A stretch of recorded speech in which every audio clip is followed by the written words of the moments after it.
दोस्तों, good morning. जैसा कि हम लोग जो है डिटरमिनेंट्स टॉपिक आपका चल रहा था, तो उसमें से जो है मैक्सिमम जो है थ्योरी पोर्शन लगभग पूरा हो चुका है। आज के लेक्चर में जो है जो थोड़ा सा बचा है, जो सिस्टम ऑफ लीनियर इक्वेशन को जो है हम कैसे बाय मैट्रिक्स मेथड कैसे सॉल्व करते हैं, आज हम लोग जो है उसको डिस्कस करेंगे। ठीक है, देखिए जो क्वेश्चन एग्जाम में आते हैं, जैसे हम प्री की बात करें तो आपको मालूम है प्री में जो है ऑब्जेक्टिव आना है। तो जो आज का जो हम लोग करने जा रहे हैं थ्योरी पोर्शन, तो उसमें जो क्वेश्चंस बनते हैं इस टाइप के बनते हैं कि भाई फॉर व्हाट वैल्यू आपके द सिस्टम इज यूनिक या सिस्टम हैव यूनिक सोल्यूशन, यानी कि किस वैल्यू के लिए जो है सिस्टम क्या होगा, उसका यूनिक सोल्यूशन होगा, या पूछ ले कि सिस्टम आपका कंसिस्टेंट होगा या कब जो है सिस्टम इनकंसिस्टेंट होगा। तो इस टाइप के क्वेश्चन आपको जो है एग्जाम में देखने को मिलते हैं। तो हालांकि इसका जो तरीका है तो भाई इसको तो आप पूछ लेता भाई कि जो है कोई लीनियर इक्वेशन है, सपोज को जैसे ये आपके सामने दिख रहा है, ये क्या है जो है नॉन होमोजेनियस लीनियर इक्वेशन है ना, विद द थ्री वेरिएबल। तो इसका सोल्यूशन पूछता है, तो सॉल्व करने का तरीका तो आपको आइडिया है ही भाई, ऑब्जेक्टिव क्वेश्चन रहेगा तो कुछ करना थोड़ी ना है, एक्स वाई जेड की वैल्यू रख के देख लीजिए, जो सेटिस्फाई करेगा वही उसका जो सोल्यूशन होगा। ठीक है, ये तो रहा ऑब्जेक्टिव की दुनिया में। लेकिन यदि आपको जो है सपोज करो कि मेंस में भी आ गया क्वेश्चन कि भाई कि find the solution of this system by using matrix method या क्रैमर रूल, इस तरीके से दे दिया, तो वहां पे फिर आपको जो है तो उसी तरीके से करना पड़ेगा जो इसका मेथड है। तो हमारा उद्देश्य यही है कि जो हम लोग पढ़ाई कर रहे हैं, सिलेबस आपका प्री मेंस का सेम है, तो चीज़ों को क्यों ना डिटेल में किया जाए। अभी हमारे पास बहुत ज़्यादा टाइम का जो है प्रेशर नहीं है, हम लोग कवर जो है इजीली कर लेंगे, एग्जाम से पहले हम लोगों का सिलेबस पूरा हो जाएगा। तो चीज़ों को हमारा टारगेट है कि चीज़ों को डिटेल में ही किया जाए। ठीक है, अदरवाइज इसकी जरूरत प्री के लिए नहीं है, प्री के लिए जो है बस आपको हम बता दें कैसे इसको सॉल्व करते हैं, अदरवाइज हमारा काम हो जाएगा। लेकिन हम चीज़ों को जो है डिटेल में करना चाह रहे हैं, तो थोड़ा सा देख ताकि आपके मेंस में काम आए। हम आपको ये भी बताते चल रहे हैं क्या चीज़ प्री में करने की जरूरत है क्या नहीं है। ठीक है, क्वेश्चन तो आएगा डेफिनेटली, नो डाउट क्वेश्चन तो आता है एग्जाम में, लेकिन क्वेश्चन को वहाँ पे करने का तरीका यही होगा कि भाई जो पूछता है कि उसका सोल्यूशन क्या होगा, तो ऑप्शन दिया हुआ है, आप उसको जो चेक कर लीजिए, पुट करके देख लीजिए, जिसको जो सेटिस्फाई करेगा जिस वैल्यू के लिए सिस्टम आपका, वही उसका सोल्यूशन हो जाएगा। ठीक है, तो ये तो रहा जो है ऑब्जेक्टिव के लिए। ठीक है, और मेंस में कैसे करना है क्वेश्चन आता है तो देखिए। तो सपोज करिए हमने कोई लिया solution of system of linear equation, ये कोई जो है हमने सिस्टम ऑफ लीनियर इक्वेशन ले लिया in general, a1x plus b1y plus c1z equals to d1 और a2x plus b2y plus c2z equals to d2, and third आपका है a3x plus b3y plus c3z equals to d3।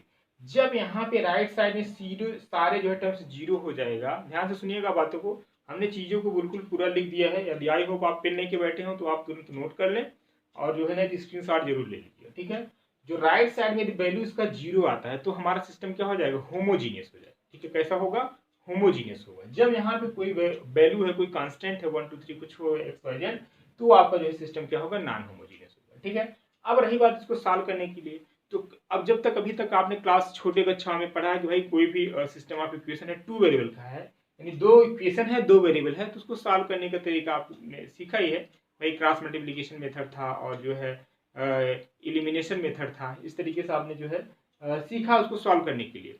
और उसको पूछता है कि भाई यूनिक सोल्यूशन कब होगा, तो आपको याद है, जैसे आई होप ऊपर आप देख पा रहे हो भाई, जैसे मैं a1x प्लस b1y या कोई इक्वेशन ही ले लेते हैं हम, जैसे कोई इक्वेशन दिया है आपका, सपोज करो जो है 2x plus 3y equals to जो है 5। ठीक है, और यहाँ पे x plus 3y equals to जो है दिया है यहाँ पे 6 दे दिया। ठीक है, ये कोई इक्वेशन है। अब इसको पूछता है कि बताइए आपको दिख रहा है कि नहीं यहाँ पे चीजें, चलिए ठीक है दिख रहा है, तो इसका पूछ लिया कि सोल्यूशन क्या होगा, यूनिक होगा कि नहीं। तो आपने क्लास 10th लेवल में क्या किया भाई, a1/a2 not equals to b1/b2, तो आपने बता दिया सर इसका जो सोल्यूशन होगा यूनिक सोल्यूशन होगा। ठीक है, तो आपने कंडीशन पढ़ा है कि इनफाइनाइटली मेनी सोल्यूशन कब होगा, ठीक है, नो सोल्यूशन कब होगा, ये तो चीजें हमने क्लास 10th लेवल पे इसको किया है। ठीक है, दो वेरिएबल की बात की जाए तो और एक तरीके से इसका ग्राफिकल अप्रोच देखा जाए, भाई क्या है, एक्चुअली स्ट्रेट लाइन है, दिस इज स्ट्रेट लाइन। तो भाई स्ट्रेट लाइन का मतलब क्या, जब कोई भी दो स्ट्रेट लाइन है, जब एक दूसरे को इंटरसेक्ट करेंगी किसी एक पॉइंट पे, इसका मतलब क्या, यूनिक सोल्यूशन मिलेगा। यही तो है ना इसका ग्राफिकल अप्रोच। और ये कहीं कोई दो लाइन है और उसको कहीं इंटरसेक्ट ना करें, तो हम लोग क्या बोलते थे, उसके जो है नो सोल्यूशन, कोई भी सोल्यूशन नहीं मिलेगा। ठीक है भाई, दो लाइन का मतलब क्या, सोल्यूशन मिलने का मतलब क्या, एक दूसरे को उसको कट कर इंटरसेक्ट कर रही है, वही उसका सोल्यूशन पॉइंट होता है ना। जब दोनों लाइन क्या होंगे, एक दूसरे के पैरेलल होंगे, उस केस में सोल्यूशन एग्जिस्ट नहीं करे, यानी नो सोल्यूशन मिलेगा। और जब ये कहीं ये दोनों लाइन एक दूसरे को कोइंसिडेंट हो जाए, एक दूसरे पे ही रहे, इसका मतलब क्या होता है, सोल्यूशन जो है इनफाइनाइटली मेनी सोल्यूशन मिलते थे। ठीक है, तो ये रही बात, हम लोग जो है टू वेरिएबल की बात करते थे। तो अब इस लेवल पे हम लोग यूं ही, हालांकि इतने छोटे क्वेश्चन आपके नहीं आना एग्जाम में, लेकिन जस्ट हम आपको एक आइडिया दे रहे हैं कि जब आपका 3 वेरिएबल्स का आता है, यानी 3 इक्वेशन होगा, वहां पे 3 वेरिएबल होंगे, ठीक है, एक्स वाई जेड, तो उसको मैट्रिक्स मेथड से कैसे सॉल्व करते हैं इस बात को हम लोग सीखेंगे। तो यहाँ पे 2 तरीका है इसको सॉल्व करने का, मैट्रिक जो है, एक तो क्रैमर रूल है, ठीक है, कोई भी 3 इक्वेशन दिया और 3 वेरिएबल्स हैं, उसको सॉल्व करने का जो है 2 में भी काम करता है। जो क्रैमर रूल है आपका, दो लीनियर इक्वेशन है और 2 वेरिएबल है, उसके लिए भी जो है एप्लीकेबल है, ठीक है। लेकिन जो क्रैमर रूल की बात हम करें तो क्रैमर रूल जो है तभी पॉसिबल है जब उसकी डी की वैल्यू नॉन जीरो होगी, ठीक है, डी की वैल्यू क्या होगी, नॉन जीरो, तभी हम क्रैमर रूल को अप्लाई करेंगे, अदरवाइज नहीं। जब डी की वैल्यू जीरो होगी उस केस में क्रैमर रूल हम लोग अप्लाई नहीं कर सकते, ठीक है। अब डी होता क्या, पहले इस बात को समझ लीजिए। जैसे सपोज करें ये कोई आपका सिस्टम ऑफ लीनियर इक्वेशन है, ठीक है, तो जो डी होता है, ध्यान रखिए यहाँ पर हमने एक चीज को बिल्कुल लिख दिया है, आप इसको देख के भी खुद से आपको समझ में, हाँ डी है, ये है, ठीक है। तो जो डी होता है वो कुछ नहीं, एक्स का कोशेंट और यहाँ पे ये वाई का कोशेंट और ये आपका जो है जेड का कोशेंट। देखिए a1 किसका कोशेंट है, एक्स का है ना, a1 किसका कोशेंट है, एक्स का है, b1 किसका कोशेंट है, वाई का है, c1 किसका कोशेंट है, जेड का। तो एक्स का कोशेंट, वाई का कोशेंट और जेड का कोशेंट को हम लोग जो है इस फॉर्म में लिख लेते हैं मैट्रिक्स में। तो वो जो आएगा वो आपका क्या होगा, डी होगा, ठीक है, ध्यान समझिएगा, ठीक है, वो क्या होगा, डी होगा। कौन, एक्स वाई जेड के कोशेंट को लिखना है सीधा, जैसे लिखा है ना a1 a2 a3, a1 a2 a3 लिखा, वाई का कोशेंट क्या है, b1 b2 b3 है, इस कॉलम हमने b1 b2 b2 b3 लिख लिया, और जेड का कोशेंट क्या है, c1 c2 c3 है, इस कॉलम में हमने c1 c2 c3 लिखा। अब ये जो एक मैट्रिक्स नई हमारी बनी वही क्या हो जाएगा, डी हो जाएगा, ठीक है। चलिए अब उसके बाद हमें डीएक्स चाहिए। देखिए जो क्रैमर रूल होता है, एक्स की वैल्यू कैसे मिलती है, एक्स की वैल्यू हमसे मिलती है X equals to dx upon D. X की वैल्यू कैसे मिलती है क्रैमर रूल से, इसका कर सकते हैं as a formula X equals to dx upon D. तो डी तो आपको समझ में आ गया, अब dx क्या होता है इस बात को समझ लेते हैं। dx जो होता है, जो आपका राइट साइड में आपका सिस्टम जो है नॉन होमोजीनियस है, जाहिर सी बात है यहाँ पे कोई न कोई नंबर्स होंगे 1 2 3 x y कोई कांस्टेंट होगा, जो dx होगा उस पूरे पूरे को x के कोफिशिएंट के प्लेस पे, ध्यान सुनिएगा, जब हमें dx लिखना होता है तो जो पहला वाला कॉलम में हम लोग क्या लिखते थे, डी वाले केस में हम लोग x का कोफिशिएंट लिखते हैं, दूसरा कॉलम में किसके कोफिशिएंट को लिखते हैं, तो y के कोफिशिएंट को लिखते हैं, तीसरे कॉलम में हम लोग किसके कोफिशिएंट लिखते हैं, तो z के कोफिशिएंट। लेकिन जब dx लिखेंगे तो जो पहला कॉलम लिखेंगे उसमें जो राइट साइड में यानी इक्वलिटी के बाद वाला जो नंबर होता है उसको हम x के कोफिशिएंट के प्लेस पे रखेंगे। ध्यान रखिए कब dx हो, जब हमें dx लिखना होगा, यहाँ पे देखिए इस तरीके से x अटैच है ना साथ में d के, इट मींस जहां पे हम लोग x के क्वेश्चन लिखते थे वहां पे किसके क्वेश्चन लिख डालेंगे, पूरा पूरा जो राइट साइड में होगा इक्वलिटी के बाद वाला उसको हम जो है x के क्वेश्चन के प्लेस पे लिख देंगे। यानी a1 a2 a3 को जो है जब ds लिखेंगे तो हम लोग नहीं लिखेंगे, ठीक है। और b1 b2 b3 यानी y का क्वेश्चन और z का क्वेश्चन जहां हम लोग लिखते थे सेकंड थर्ड कॉलम में वहीं पे लिखेंगे, ठीक है। dx समझ में आ गया कैसे लिखते हैं। अब dy की बात करें, देखिए जो x की वैल्यू यही देता है, x की वैल्यू dx अपॉन d करने से मिलेगा, y की वैल्यू dy अपॉन d करने से मिलेगा, z की वैल्यू क्या dz अपॉन d करने से मिलेगा। d तो आपने समझ लिया, d क्या होता है, कुछ नहीं, x y z का कोफिशिएंट का मैट्रिक्स, ठीक है। और dx क्या होता है, जो x का कोफिशिएंट जहां पे हम लोग लिखते थे यानी कॉलम या लिखते थे x के कोफिशिएंट को, वहां पे हम लोग क्या करेंगे, राइट साइड में इक्वलिटी के बाद वाला जो नंबर होता है यानी कांस्टेंट कह सकते हैं, उसको हम लोग लिखेंगे x के क्वेश्चन के प्लेस पे, ठीक है। यानी a1 a2 a3 नहीं लिखेंगे, कब, जब हम लोग dx लिखेंगे, ठीक है। चलिए अब dy की बात कर लेते हैं। अब यहाँ पे देखिए क्या अटैच है, d के साथ y अटैच है, तो dy लिखते समय ध्यान रखना है जो x का क्वेश्चन हम लोग लिख रहे हैं, जो x का क्वेश्चन लिखे उसको हम लिखेंगे ऐसा, यानी a1 a2 a3 हम लिखेंगे। अब यहाँ पे y अटैच है तो y की वाले अटैच जहाँ पे है, इट मींस जहाँ पे हम लोग y का क्वेश्चन लिखा करते थे उसके प्लेस पे हम लोग क्या लिखेंगे, ये जो राइट साइड में आपका जो नंबर है कांस्टेंट उसको लिखेंगे, किसके प्लेस पे, y वाले, जहाँ पे y वाला क्वेश्चन देखिए ना, y वाला यहाँ पे लिखते थे ना b1 b2 b3, यहाँ पे हम लोग क्या लिखेंगे d1, ये जो ds वाले प्लेस पे हमने x के क्वेश्चन वाले प्लेस पे लिखा था यानी पहले वाले कॉलम में, और dy की प्लेस में जो d1 d2 लिखा है किस पे लिखा है, सेकंड कॉलम में लिखा है, ठीक है। आई होप dy भी आपको चीजें समझ में आएगी। अब इसको सॉल्व करने का तरीका तो हमने आपको बता ही दिया है, कैसे किसी जो है मैट्रिक्स को सॉल्व करते हैं, कोई स्क्वायर मैट्रिक्स है 3x3 को, तो उसको कैसे सॉल्व करते हैं, सब बातें हो चुकी हैं। अब dz की बात कर ले जाए, यहाँ पे d के सामने क्या अटैच है, z अटैच है, तो z जब dz वाला जो है मैट्रिक्स लिखते हैं तो a1 यानी x का क्वेश्चन को हम एज सच लिखेंगे और y के क्वेश्चन को एज सच लिखेंगे, ठीक है। जब जो है जो z का क्वेश्चन जहाँ लिखते थे वहां पे हम लोग क्या करेंगे, d1 d2 d3 लिखेंगे, कब, dz की बात करते हैं, ठीक है। तो जब आपको डी पता चल गया, dx पता चल गया, dy पता चल गया, dz पता चल गया, यही आपका क्रैमर रूल है। कैसे मिलेगा x dx, जो आपका dx कुछ जो कोई पर्टिकुलर वैल्यू देता है, आपको मालूम है स्केलर क्वांटिटी देगी, कोई वैल्यू देगी, तो dx अपान d करेंगे, यानी जो d को सॉल्व करेंगे, इसको सॉल्व करेंगे तो कुछ न कुछ तो वैल्यू आएगी ना, तो dx अपान dx को भी सॉल्व करेंगे, तो dx अपान जब d करेंगे तो आपको x की वैल्यू मिलेगी। जब dy अपान d रखेंगे, यानी इसकी जो वैल्यू आएगी dy अपान d करेंगे तो y की वैल्यू देगी। जब z कैसे निकलेगा, dz, इसकी dz की जो वैल्यू है किससे डिवाइड करेंगे, d के वैल्यू से डिवाइड करेंगे तो क्या मिलेगा, z मिलेगा। हो गया, एक्स वाई जेड चाहिए, एक्स वाई जेड आपको मिलेगा। ये तो रहा क्रैमर रूल, ठीक है। एक मेथड जो है क्रैमर रूल से भी आप किसी भी सिस्टम ऑफ लीनियर इक्वेशन को सॉल्व कर सकते हैं, ठीक है। चलिए अब हम बात करते हैं एक दूसरा और जो है मेथड आप यहाँ पे देख पा रहे होंगे। देखिए इसको कैसे करते हैं, वही तरीका यहाँ पे भी है, ठीक है। उस मैट्रिक्स को जो सिस्टम ऑफ लीनियर इक्वेशन है उसको हम ax प्लस बी के फॉर्म में, sorry ax equals to B के फॉर्म में लिखेंगे, ठीक है। तो क्लास 12th में आपने इसको किया है, ठीक है। ax इक्वल्स टू बी के फॉर्म में पहले लिखेंगे। a क्या होता है, ये हमारी वो मैट्रिक्स होती है, ये देखिए यहाँ पे जो a और d में कोई डिफरेंस नहीं, a d सेम है। जैसे आपने d को लिखा है उसी तरीके से आप a वाले मैट्रिक्स को लिख डालेंगे। देखिए यहाँ पे हमने लिखा भी है a वाले मैट्रिक्स को, क्या लिखा है, x का कोफिशिएंट यहाँ पे लिखा है, दूसरे वाले कॉलम में y का कोफिशिएंट लिखा है, तीसरे वाले कॉलम में जो है z का कोफिशिएंट, यानी जो a है वही क्या है आपका d, ठीक है। चलिए अब x जो होता है, x आपका कौन सा मैट्रिक्स है, ये x जो है आपका कॉलम मैट्रिक्स है। आपको हमने बताया था ना कॉलम मैट्रिक्स क्या होता है, जिसमें केवल एक ही कॉलम मिले उसको क्या बोलते हैं, कॉलम मैट्रिक्स। तो जो x मैट्रिक्स होगा वो क्या होगा, जितने वेरिएबल होंगे, जितने भी वेरिएबल होंगे, जैसे सपोज करो दो ही वेरिएबल होते तो एक्स वाई ही लिखते हैं, ठीक है। यहाँ पे कितने वेरिएबल हैं सिस्टम ऑफ लीनियर इक्वेशन, 3 है। हम क्या एक्स वाले में क्या लिखें, एक्स वाई जेड लिखें, और जो बी मैट्रिक्स लिखेंगे, दिस इज योर बी, ठीक है। जो बी मैट्रिक्स लिखेंगे उसमें जो कांस्टेंट वाले यानी इक्वलिटी के बाद वाले जो नंबर होते हैं d1 d2 d3, उसको हम एज ए बी लिखते हैं, ठीक है। ये तो रहा एक्स बी।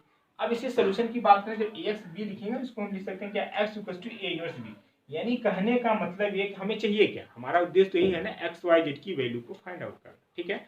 ये एक्स वाई जेड की वैल्यू को फाइंड आउट करने के लिए सबसे पहले आपको क्या चाहिए भाई, ए इनवर्स चाहिए, ठीक है। ए इनवर्स चाहिए। ए इनवर्स कैसे मिलेगा, ए इनवर्स हमारा जो है मिलेगा कैसे, जो ए मैट्रिक्स बन रहा है, एक्स वाई जेड के क्वेश्चन लिखने के बाद जो मैट्रिक्स बन रहा है उसका आप क्या निकालोगे, यानी इस मैट्रिक्स का आप निकालोगे ए इनवर्स। ए इनवर्स की बातें हम लोग कर चुके हैं, ठीक है। 2x2 का इनवर्स निकालना है तो 1 सेकंड का काम है, कुछ करना ही नहीं, हमने आपको ट्रिक बता दिया है। जब 3x3 के मैट्रिक्स निकालेंगे तो आपको यहाँ पे निकालना पड़ेगा, हमने बताया ना फॉर्मूला इसका ए इनवर्स निकालने का, 3x3 यानी A inverse equals to 1 upon determinants of A adjoint of A DJ of A. ये ए इनवर्स निकालने का फॉर्मूला है, ठीक है। तो सबसे पहले डिटरमिनेंट्स ऑफ ए निकालेंगे। इनवर्स तभी पॉसिबल है जब मैट्रिक्स आपका क्या होगा, नॉन सिंगुलर होना चाहिए, ठीक है। इनवर्स निकालने के लिए उस मैट्रिक्स का क्या होना चाहिए, नॉन सिंगुलर होना चाहिए। इसका मतलब उसका डिटरमिनेंट्स क्या होना चाहिए, नॉन जीरो होना चाहिए, तभी उस मैट्रिक्स का इनवर्स पॉसिबल है, ठीक है। चलिए तो जब x की वाई जेड की वैल्यू निकालने के लिए हमें क्या निकालना पड़ेगा, ए इनवर्स निकालना पड़ेगा। ए इनवर्स भी आपको सिखा दिया है कैसे निकाला जाता है, ठीक है। फिर भी एक प्रॉब्लम हम लेंगे, उसको हम डिस्कस करेंगे। फिर ए इनवर्स निकालने की बाद जो बी मैट्रिक्स है, बी मैट्रिक्स कौन सा है, जो राइट साइड में जो आपकी कांस्टेंट है उनको लिखने के बाद जो मैट्रिक्स मिल रही है वो आपकी क्या है, बी है। फिर जो ए इनवर्स है और बी इनवर्स दोनों का हम लोग क्या करेंगे, मल्टीप्लाई करेंगे। क्या करेंगे, मल्टीप्लाई करेंगे। तो मल्टीप्लाई करने के बाद जो है ये एक्स मैट्रिक्स क्या है, एक्स मैट्रिक्स आपका कुछ नहीं, एक्स वाई जेड है, यही तो था। जब मल्टीप्लाई करेंगे तो यहाँ पे एक कॉलम मैट्रिक्स मिलेगी। ए इनवर्स बी को जब मल्टीप्लाई करेंगे तो वहाँ पे किस टाइप की मैट्रिक्स मिलेगी, कॉलम मैट्रिक्स मिलेगी। सपोज करो जो अल्फा बीटा गामा इस टाइप की कोई वैल्यू आ गई, तो जो एक्स की वैल्यू ये अल्फा हो जाएगा, वाई की वैल्यू बीटा हो जाएगी, जेड की वैल्यू गामा हो जाएगी। तो एक मेथड आपका ये भी है, X equals to A inverse B, ठीक है। तो एक तरीका ये भी है ना, solve system equation by using matrix method, ठीक है। एक तरीका है। फिर वही बात एग्जाम में आता है तो वहाँ पे सिर्फ ऑप्शन से चेक करके करना है, लेकिन यदि मेंस की बात करें वहाँ पे पूछ लेता तो आपको पूरा ये प्रोसेस को फॉलो करना पड़ेगा। लेकिन अभी हमारा टारगेट तो जैसा कि प्री ही है, ठीक है। तो वहाँ पे तो कोई दिक्कत ये सब करने की जरूरत नहीं है, सीधे हम वैल्यू सेटिस्फाई करा के देख लेते हैं। चलिए अब एक क्वेश्चन और से बनता है, क्वेश्चन ये बनता पूछ लेता है कि जो है हमारा जो सिस्टम कब यूनिक होगा और कब हमारा जो है इनफाइनाइट सोल्यूशन मिलेगा और कब हमारा नो सोल्यूशन मिलेगा। या कभी कभी ये पूछ लेता है हमारा बताइए जो सिस्टम गिवन सिस्टम कब कंसिस्टेंट होगा कब इनकंसिस्टेंट होगा। एक क्वेश्चन ये भी बनता है, देखने को आपको मिल जाएगा। अभी हम जैसे ये पूरा होता है, जैसे हमने फर्स्ट चैप्टर में आपने कंप्लीट किया है रिलेशन एंड फंक्शन के बाद जो है हमने उस पर बेस्ड प्रॉब्लम तो करा ही रहती बीच बीच में। फिर बाद में हमने जैसे एग्जाम के पेपर जो आपके जैसे जीआईसी का पेपर था और टीजीटी पीजीटी के पेपर, तो उसमें जितने क्वेश्चन आए हैं उस टॉपिक से रिलेटेड, तो हम लोग भी इसी तरीके से मैट्रिक्स और डिटरमिनेंट्स भी करेंगे। आज आपका थ्योरी पोर्शन क्लियर होने के बाद जो है कल वाले लेक्चर में जो है हम लोग जो है जितने भी इस पे बेस्ड क्वेश्चन टीजीटी पीजीटी जितने भी मेरे पास जो है पेपर कलेक्ट किए हैं हमने, कुछ ईयर के जो हमने पेपर किसी तरीके से हमें मिले हैं, उन सबके सोल्यूशन मैं आपको अगले वाले लेक्चर में दूंगा इस टॉपिक से रिलेटेड। ठीक है, जो जीआईसी आपका 2000 जो है 18 में हुआ था और 2016-15 में हुआ था, उन दोनों के पेपर जो मैट्रिक्स डिटरमिनेंट्स है वो सारे प्रॉब्लम कराएंगे, और टीजीटी पीजीटी के जो 18 या 16 जो भी हुए हैं उन सब के क्वेश्चन इस टॉपिक से रिलेटेड आपको देखने को मिल जाएगा। ठीक है, तो एक आपको आइडिया लगता है हाँ भाई हमने ये टॉपिक पढ़ लिया, हम कितना क्वेश्चन कर पाते थे, आपका ये कॉन्फिडेंस जो है थोड़ा सा इंक्रीज होता है। चलिए, तो हम यहाँ पे बात करें कब हमारा सिस्टम कंसिस्टेंट होता है, कब इनकंसिस्टेंट। देखिए हमने लिखा है system of equation is said to be consistent if solution exist. Simple सी बात है, कोई भी सिस्टम कंसिस्टेंट तभी होता है जब उसका क्या सॉल्यूशन एग्जिस्ट करेगा। तो यदि सॉल्यूशन एग्जिस्ट नहीं करेगा तो हम कहेंगे कि हमारा सिस्टम क्या है, इनकंसिस्टेंट है। ठीक है, कंसिस्टेंट कब होगा, जब हमारा जो सिस्टम है उसका सॉल्यूशन एग्जिस्ट करेगा। ठीक है, अब सॉल्यूशन एग्जिस्ट का मतलब क्या, यूनिक भी हो सकता है, इनफाइनाइटली मेनी भी हो सकता है। ठीक है, तो हम कहेंगे सिस्टम हमारा क्या है, कंसिस्टेंट है। जब सॉल्यूशन नहीं मिलेगा यानी नो सॉल्यूशन होगा, हम कहेंगे हमारा सिस्टम क्या है, इनकंसिस्टेंट। ठीक है, अब बात आती है हम कैसे चेक करेंगे। अब कैसे हम चेक करेंगे कि हमारा जो है सिस्टम कंसिस्टेंट है इनकंसिस्टेंट, या यूं कहें भाई जो है इस जो सपोज करो जो है 3 वेरिएबल्स का जो है हमें मिल गया कोई इक्वेशन, ठीक है, linear equation, system of linear equation, उसको हम कैसे चेक करेंगे जो है कि हमारा यूनिक सोल्यूशन मिलेगा कि मेनी सोल्यूशन मिलेगा, इनफाइनाइटली मेनी सोल्यूशन। ठीक है, तो देखिए हमने तरीका बताया कंडीशन ऑफ इनकंसिस्टेंट। देखिए यहाँ पे हमने बना है जो है एज इसको ग्राफिकल अप्रोच से कि भाई सबसे पहले आप डी निकालेंगे। डी निकालना हमने सिखा दिया। डी क्या होता है, एक्स वाई जेड के कोफिशिएंट को लिखने के बाद जो हमें मैट्रिक्स मिलेगा वही डी होता है।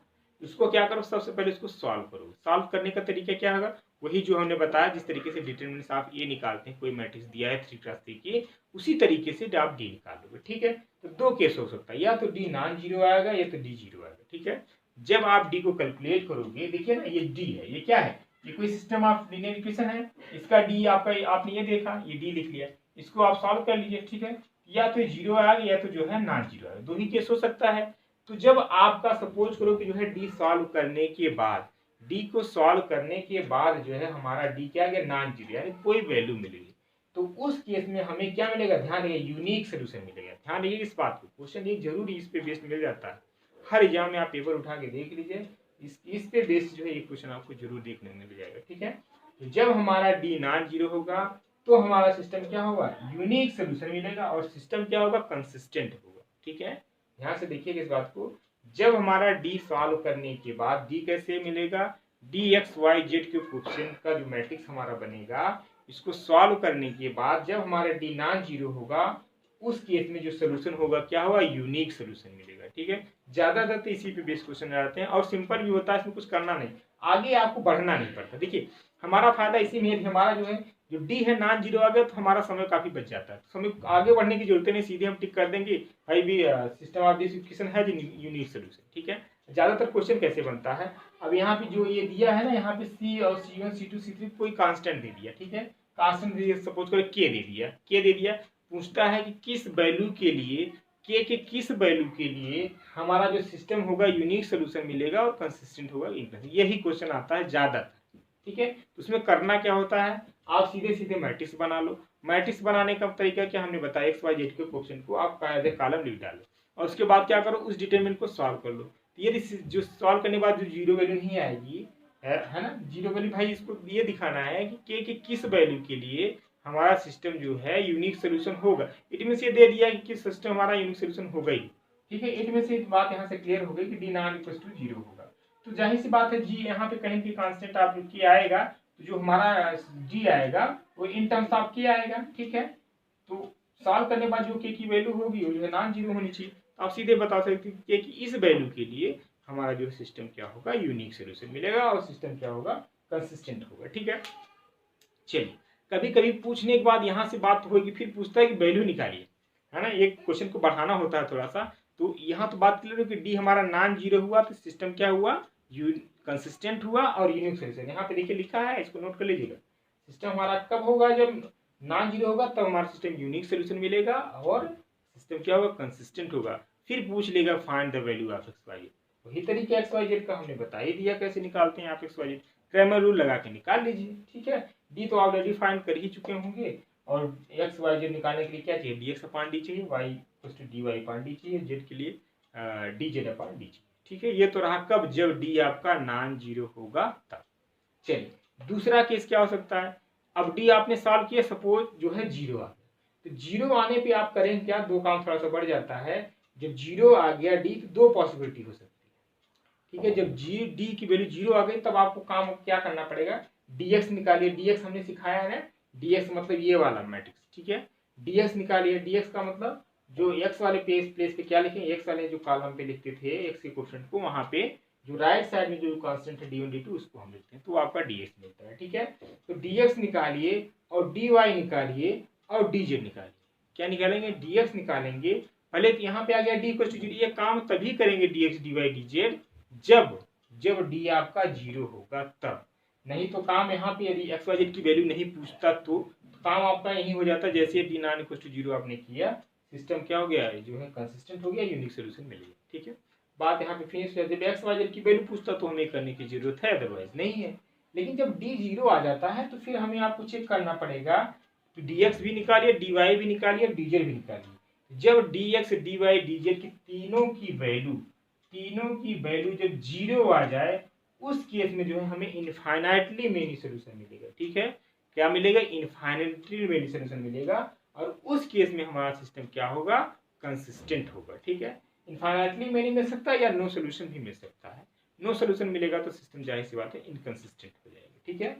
ठीक है, तो बात समझ में, जब डी हो जीरो होगा तो हम क्या निकालना पड़ेगा, dx निकालना पड़ेगा, dy निकालना पड़ेगा, dz निकालना पड़ेगा। सपोज तीनों जीरो आ गए तो उस केस में जो है हमें क्या मिलेगा, इनफाइनाइटली मेनी सोल्यूशन मिलेंगे और सिस्टम क्या होगा, हमारा कंसिस्टेंट होगा। ठीक है, दूसरा केस, अब सपोज करो हमने dx dy dz निकाला, इनमें से कोई एक या सारे भी हो सकते हैं नॉन जीरो आ जाए, कोई एक भी जीरो आ गया, एक भी नॉन जीरो आ गया तो उस केस में हमारा सिस्टम क्या हो जाएगा, इनकंसिस्टेंट हो जाएगा। ठीक है, जब डी भी जीरो आ जाए और dx dy dz में कोई एक भी या एक से ज्यादा भी हो सकता है, क्या आ जाए, नॉन जीरो आ जाए, तो हमारा सिस्टम क्या होगा, इनकंसिस्टेंट होगा।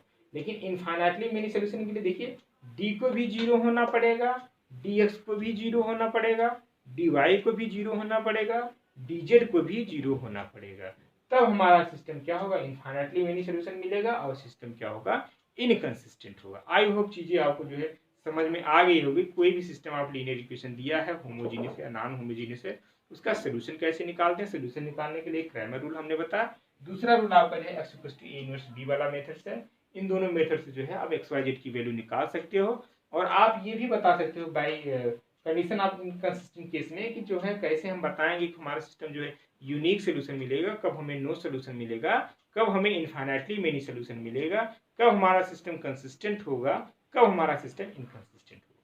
ठीक है, इतनी सारी बातें आपको जो है आज के लेक्चर में हो गई। अब इसको जल्दी से हम आपको 2 मिनट का समय देना है, आप इसको जल्दी से नोट कर लीजिए, फिर हमने एक क्वेश्चन इस पे बेस्ड 1-2 करा देते हैं तो चीजें थोड़ा सा आपको और क्लियर हो जाएगी। ठीक है, तो जल्दी से उसको आप नोट कर लें।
चलिए, आई होप आपने नोट कर लिया होगा। वीडियो रोक के आप नोट कर सकते हैं।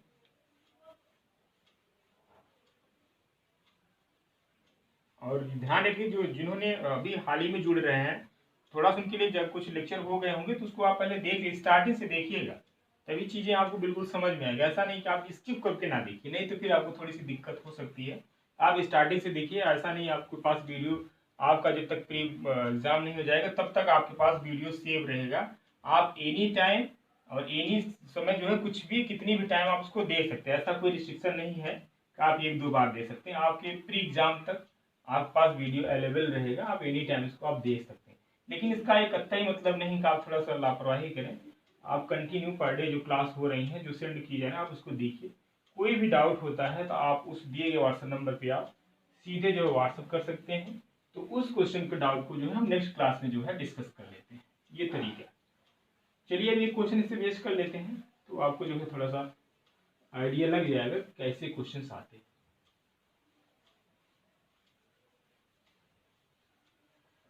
क्वेश्चन हम लोग लिख रहे हैं, नोट करिए। Solve the system of equation 3x - 2y plus 3z = 8 plus 3z = 8। ये थोड़ा z है, ठीक है, इसको कुछ यूं लिख दिया जाए, ठीक है। 3z = 8 and 2x + y minus z = 1 and third is 4x - 3y plus 2z = 4, ठीक है। इसको यहाँ पे क्वेश्चन करा कि solve the system of equation. इसको यहाँ पे हमें सॉल्व करना है और ये भी बताना है कि सिस्टम हमारा जो है यूनिक सोल्यूशन मिलेगा कि नहीं और एक कंसिस्टेंट होगा कि नहीं, ठीक है। चलिए, सॉल्व करने का तरीका। अब हमारा यहाँ पे हमें XYZ की वैल्यू भी चाहिए, XYZ की वैल्यू भी चाहिए, और हमें चेक करना है कि सिस्टम हमारा कंसिस्टेंट होगा कि नहीं, यूनिक सोल्यूशन मिलेगा कि नहीं। तो पहला काम, हम इसको एक डिटरमिनेंट लिखते हैं। इसी को हम लोग DV बोलते थे।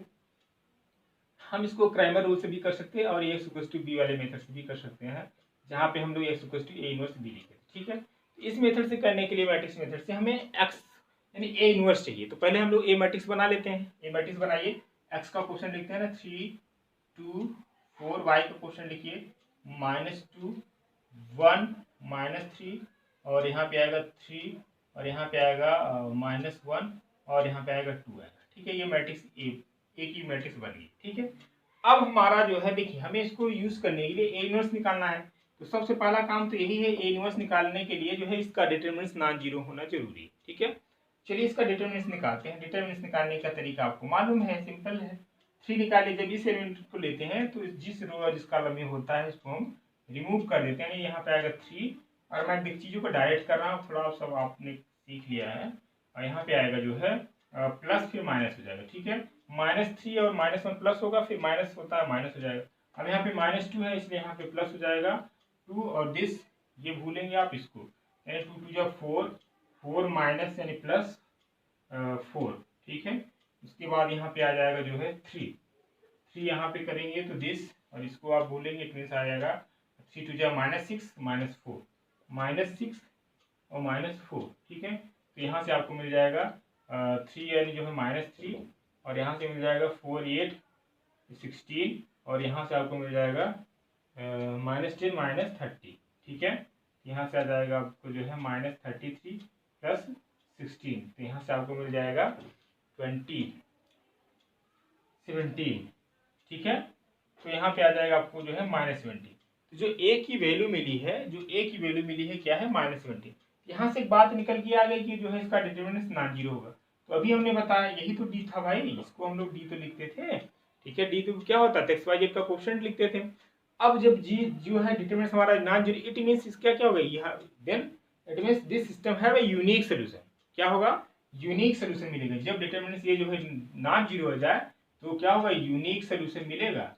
यूनिक सॉल्यूशन मिलेगा, और सिस्टम क्या होगा हमारा, सिस्टम क्या होगा, सिस्टम आपको क्या होगा, कंसिस्टेंट होगा। सिस्टम क्या होगा, कंसिस्टेंट होगा, ठीक है। यहाँ से एक बात ये निकलेगी कि हमारा जो सिस्टम क्या होगा, यूनिक सोल्यूशन मिलेगा, और सिस्टम क्या होगा, कंसिस्टेंट होगा। अब हम लोग का अगला काम क्या है, जब कंसिस्टेंट हो गया तो find the value of XYZ की वैल्यू फाइंड। अब ये क्वेश्चन हमारे एग्जाम में आता तो ऑप्शन रहता तो सीधे पुट करके हम निकाले, ये सब करने की हमें जरूरत नहीं है, फिर भी आप चीजों के प्रोसेस को जान लीजिए। चलिए अब हमें निकालना एक्स वाई जेड। अब एक्स वाई जेड निकालने के लिए ये है formula S equal to A inverse B. तो सबसे पहला काम हमें क्या चाहिए, ए इनवर्स चाहिए। क्या चाहिए, ए इनवर्स चाहिए। ए इनवर्स निकालने का क्या तरीका है, हमने फॉर्मूला बताया A inverse equal to 1 determinant of A adjoint of A, ये होता है। एडजॉइंट ऑफ ए निकाले, डिटर्मिनेंट ऑफ ए निकाल ही दिया। एडजॉइंट की भी मैंने डेफिनेशन बताया था, याद होगा आपको। एडजॉइंट निकालने के लिए हम लोग क्या निकालते हैं, पहले A11 निकालते हैं। A11 निकालिए। A11 क्या होता है, कोफैक्टर होता है ना, क्या होता है, जो है कोफैक्टर होता है। यानी यहाँ पे -1 टू पावर i प्लस जे, ये आई जे यहाँ पे लिखे तो जो कोफैक्टर के डेफिनेशन होता था, जो आज जुड़े उनके लिए थोड़ा सा देख लीजिए। ए आई जी इक्वल टू क्या होने होता है, A I J equal to -1 to power i plus J M I J, ठीक है, ये होता है। ठीक है, एम आई जी क्या होता है, माइनर होता है, उसका करस्पॉन्डिंग दिस एलिमेंट्स। ठीक है, अब 1/1 निकालते हैं। A11 क्या निकालेंगे, A11 यहाँ से भी मिल जाएगा, यानी -1 टू पावर 1 प्लस 1। तो जब A11 निकाले, A11 देखिए होता क्या है, यही तो होता है। इसको जानने से पहले आपको याद होना चाहिए, ये हम लोग इस तरीके से A11 लिखते थे, A12 होता था, A13 होता था, A21 होता था, A22, ये आपका A23, this is your A31, this is your A32, this is your A33। ठीक है, चलिए तो अब A11 निकालेंगे तो हम जिस रो जिस कॉलम में होता है उसको हम भूल जाएंगे, है ना। इसको रिमूव कर देंगे, वो होगा क्या, जो है 1 2 जा 2 2 माइनस से जो है प्लस कर देगा। ठीक है, फिर माइनस हो जाएगा, -3 -1 +3, फिर यहाँ माइनस होता है, माइनस हो जाएगा। यानी यहाँ से -1 टू पावर 2 इवन हुआ, पॉजिटिव हुआ, यहाँ पे आ जाएगा माइनस। यानी A11 की वैल्यू क्या मिल गई हमें, -1 मिल गई। ठीक है, इसी तरीके से हम A12 निकालें। अब चीजों को हम देखें डायरेक्ट करें, A11 निकालते डायरेक्ट करिए। अब A12 निकालिए। A12 क्या हो जाएगा, यानी इस एलिमेंट की करस्पॉन्डिंग निकाल रहे हैं, इस एलिमेंट से जिस रो जिस कॉलम में इसको हटाइए, तो यहाँ से आ जाएगा 4 माइनस प्लस हो जाएगा 4 प्लस 4, यहाँ पे आएगा क्या आएगा 4 प्लस 4। लेकिन यहाँ प्लस होगा कि माइनस, देखिए मैं आपको बता, इन दोनों को ऐड करिए, इन दोनों को ऐड करने में यदि इवन आता है तो प्लस होगा, और इन दोनों को ऐड करिए ऑड आता है तो माइनस। 1 + 2 कितना है 3, ऑड आई इसलिए माइनस। अब 1 -1 पर i प्लस जे हर जगह लगाने की जरूरत नहीं है, अब आपको आइडिया लग गया, जल्दी जल्दी आप डायरेक्ट कर सकते हैं। यानी इसकी वैल्यू क्या होगा, -8। ठीक है, A12 कितना हो गया आपको जो है -8। अब A13 निकालिए जरा। A13 आपका हो जाएगा, A13 यहाँ पे लिख दे रहे हैं, A13 यानी इस एलिमेंट का निकाल रहे हैं कोफैक्टर, तो ये थर्ड कॉलम और जो है फर्स्ट रो में है, इसको हट जाए, यानी जो है -6 और -4, -6 -4। ठीक है, तो यहाँ पे 3 + 1 पॉजिटिव रहेगा, यानी दिस इज -10। ठीक है, तो A13 आपको क्या गया, -10 आएगा। A21 जरा निकालो। A21 आपका आएगा क्या, यानी इस एलिमेंट की करस्पॉन्डिंग निकालना है, ये गया और आपका जो है ये, तो यानी आ जाएगा -4 और -4, यहाँ पे आएगा -9, यहाँ पे आ जाएगा +9, ये आपका मिल जाएगा क्या 5। तो आपका जो है A21 कितना आ गया, जो है A21 आपका 5। अब इसको ऐड करो, 2 + 1 कितना हुआ, 3 हुआ ना, ऑड आ गया इसलिए यहाँ -5। ठीक है, चलिए A22 जरा निकालो। A22 यानी इस एलिमेंट की करस्पॉन्डिंग निकाल रहे हो, तो ये जिस रो और जिस कॉलम में उसको भूल जाओ, यानी जो है 6 और यहाँ पे आएगा -12। ठीक है, तो यहाँ 2 2 4 ये पॉजिटिव रहेगा, यहाँ पे आ जाएगा -6। ठीक है, आपका A22 कितना आ गया, -6 है। A21 निकाल लो। A21 कितना आ जाएगा,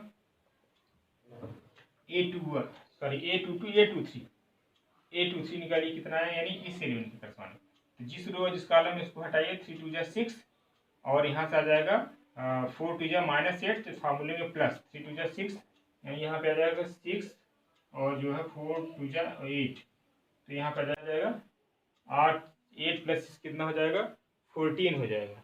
8 + 6 कितना हो जाएगा, 14 हो जाएगा।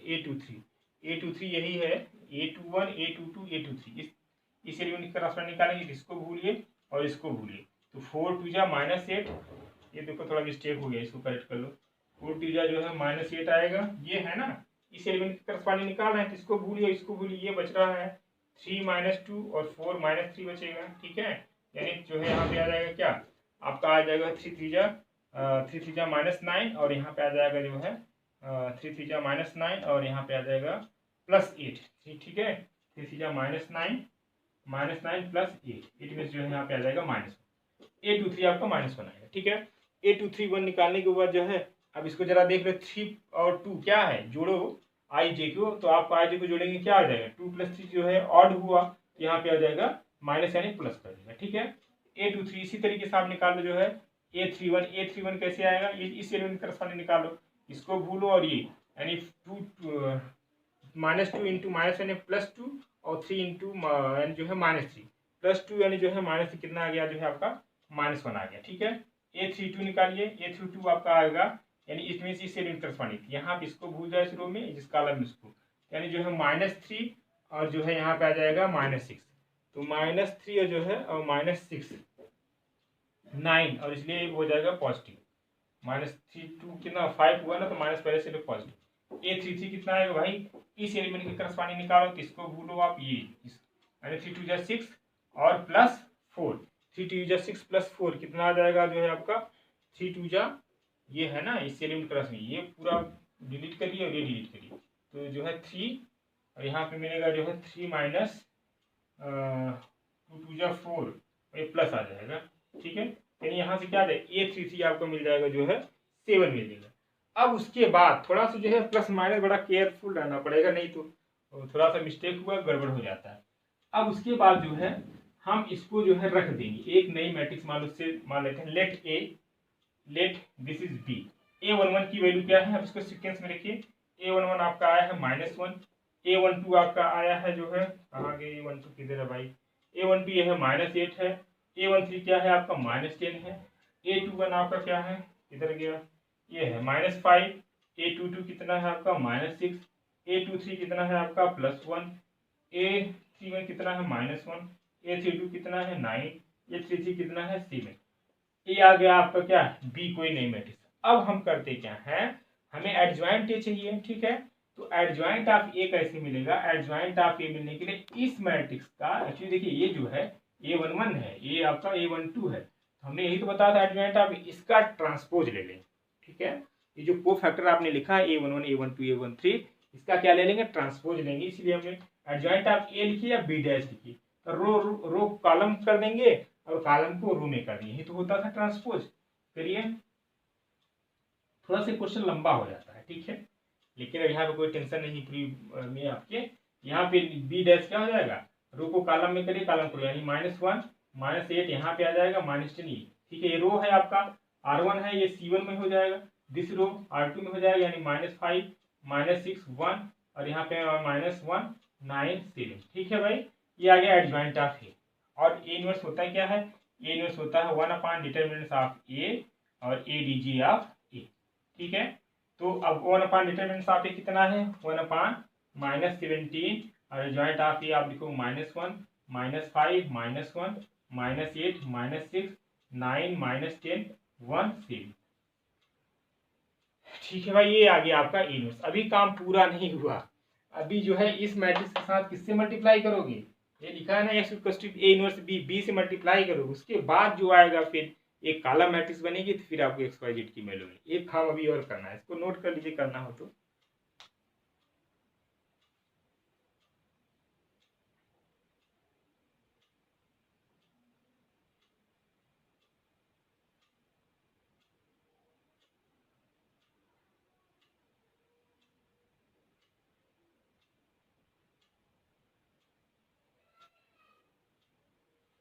कर लिए, चलिए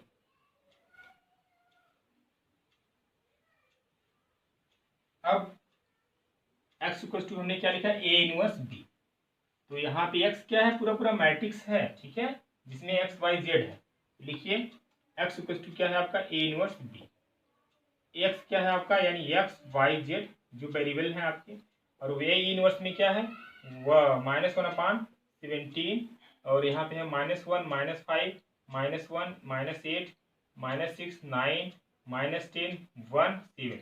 अब यहाँ पे b क्या है भाई, b आपका ये वाला है ना 8 1 4।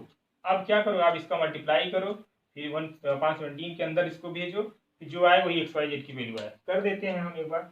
अब हमने भी बताया था मल्टीप्लिकेशन कब पॉसिबल है, जब पहले वाले मैट्रिक्स का क्या कॉलम दूसरे वाले मैट्रिक्स के रो के बराबर होगा, तभी मैट्रिक्स का मल्टीप्लिकेशन पॉसिबल होता है, ठीक है।